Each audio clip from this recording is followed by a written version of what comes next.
Welcome back everybody, this is iGeeketteTheWoman here, and today I'm bringing you some more Minecraft survival games. I'm alone for a good reason. I'm going to be recording a philosophy episode. I'm going to try to speak slowly because I know there are some pretty trickly, wiggled topics that we have to talk about. But today's topic, I will introduce you to Plato's theory of form, which I think is personally at the current moment my most intriguing theory of all. I can't get over how I'm not sure if it's exactly been correctly proven wrong. I'm 100% sure that Aristotle, who was post-decessor, if that's a word, who's our student, he argued with him, saying something that I will hopefully remember and state soon. But let's get into it straight away. Okay, so basically, I'm going to say basically a lot, just warning you. The theory of form is that I'm going to explain it through a metaphor of apples and fruits, because I like apples and fruits. So it talks about how there's a certain form, the truthful form of every single object, every single being, whichever lived. Let's see if I can kill this girl real quick. And it exists in every single living and non-living item on planet Earth and beyond planet Earth, the entire universe and beyond the universe. So to explain this in a better way, it's a bit confusing, I know. Imagine apple, right? But there's multiple apples. Obviously, there's green apples, yellow apples, red apples, and some of them rot and some of them look completely different. They can be misshaped, they can be mutated apples, but they're still apples, correct? Well, obviously. So, but what allows us to think they're apples? We can't be 100% sure they're always apples, but we just know, right? Because there's a certain appleness to the apple, right? There's a certain pearness to the pear. Just the taste, yeah? But what contributes to the taste? How do we know it's a pear taste? There's something in the human mind that is able to tell us that this pear is a pear and this apple is an apple, no matter what it looks like. So because our brain is Plato thought that our mind is constantly referring back to something that was formulated within our conscience of a perfect apple, a perfect fruit that we refer back. But even though we've never really come in contact with that, we are able to pinpoint it. And what Plato was trying to do was basically define that, which is obviously please don't die. Okay. I thought my dog was gonna die. What he was trying to do was actually define that, which was to us impossible. What I think is nearly impossible, because I think the best that a philosopher can do is explain that there is something to be theoried upon. If I can say theoried upon, I'm gonna try and sneak up on this dude as sneakily as possible. Get a crit here. Get a crit. And I need to get some shots on him. I need to get him. This is not good. Another shot. Oh, okay. So yeah. So what I think of a philosopher is one that he doesn't have to. I don't think one needs to find the answers. I think one needs to find the questions. The questions are the most important. The answers will follow, or they won't. If the most important thing is to actually have a thought process of it. I don't know if that makes any sense as well, but oh my god, those combos, bro. But yeah, that's basically me summing up the theory of form. Now, what Aristotle said, which he challenged the theory, was that there can only, if there's a perfect form, if there's a truth, there must be a truth before the truth.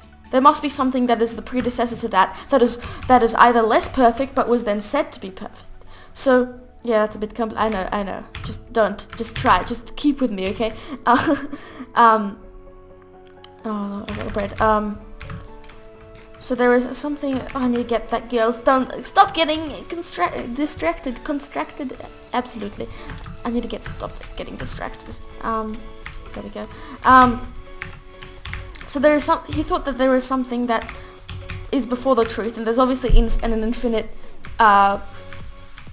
a correspondence to that there is constantly something more perfect, less perfect surrounding the ultimate truth, which we could not get to. And I actually posted a video about that, my theory of ultimate truth, which kind of applies to that truncated icosahedron. If you go back to the video, I don't know, I'll probably be too lazy to put it in the description, but we need to find that full iron guy and get those crits, otherwise we are going to be dead meat. Let's get rid of some of this stuff. Where's that going? Okay. So that kind of sums it up, that he thought there's a perfect form to anything. But, oh yeah, okay, I've got a bunch of notes right next to me here, which I need to actually refer to. Why are you drowning? I don't know why.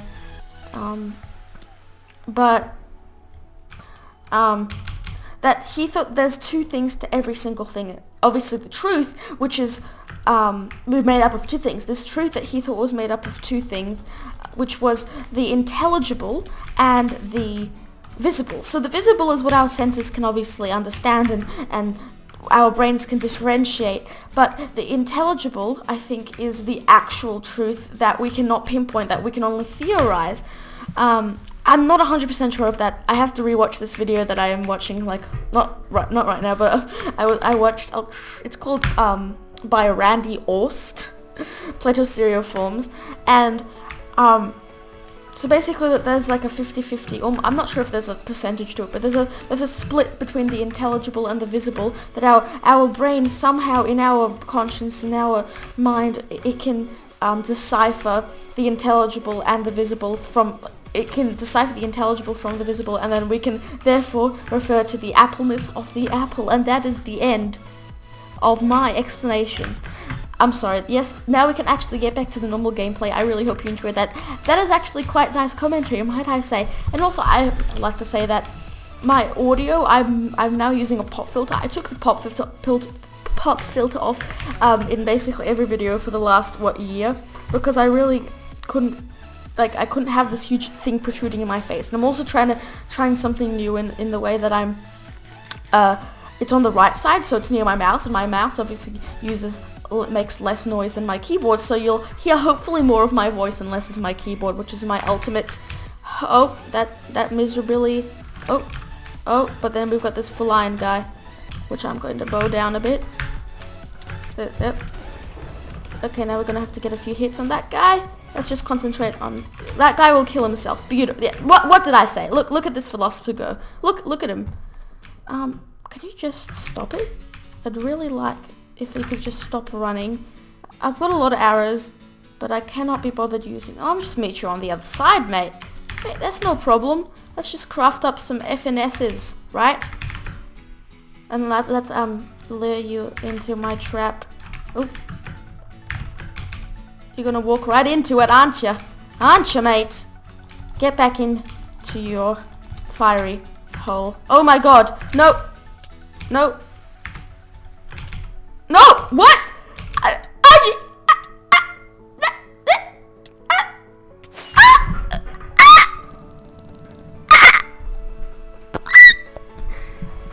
That was a nice game, so I'm going to keep it. I cannot win. I always have like the best games, and I just cannot win because of those combos, those 1.8 combos. Anyway, I really do hope you enjoyed this episode of Philosophical Survival Games. I think we found the title. It's called the Philosophical Hunger Games.